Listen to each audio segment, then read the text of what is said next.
अहमदनगर जिल्ह्यामधल्या संगमनेर तालुक्यातल्या देवगड इथे माघ पौर्णिमेनिमित्त खंडेरायाची यात्रा भरली होती।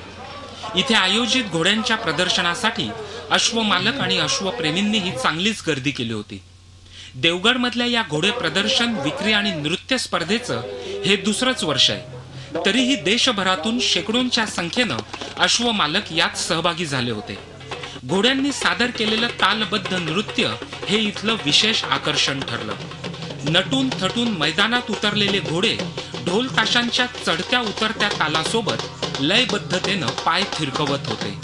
खंडोबाचं हे वाहन आहे आणि म्हणून त्याला एक महत्त्व या ठिकाणी आहे आणि त्यातूनच आम्हाला ही कल्पना सुचली की आपण मग वेगळ्या पद्धतीचा एक कार्यक्रम घेऊन एक अश्वप्रेमी अश्वपालक जे आहेत त्यांच्यासाठी हा कार्यक्रम त्या ठिकाणी आम्ही आयोजित केलेला आहे। कलेला अजून पुढे नेण्यासाठी रणजितदादासारखे लोक ह्याच्यामध्ये आलेले आहेत आणि ह्या कलाकारांना ही कलाच आहे। एक कलाकारांना हा पुरस्कार किंवा त्यांना एक प्लॅटफॉर्म तुम्ही मंजूर करून दिलेला आहे आणि ही स्पर्धा तुमच्या माध्यमातून अजून देशभरामध्ये जागतिक पातळीवर जावी।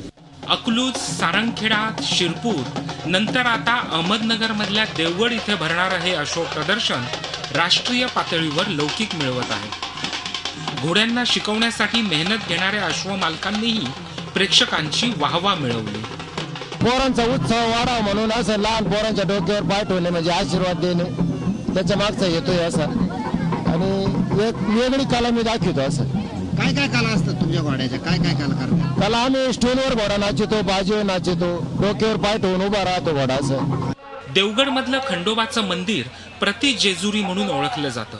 खंडोबाचं वाहन घोडा असल्यानं इथे भरणाऱ्या घोड्यांच्या प्रदर्शनाला वर्षागणिक भरघोस प्रतिसाद मिळत आहे। निखिल चौकेर, झी मीडिया, अहमदनगर। झी 24 तास रहा एक पाऊल पुढे।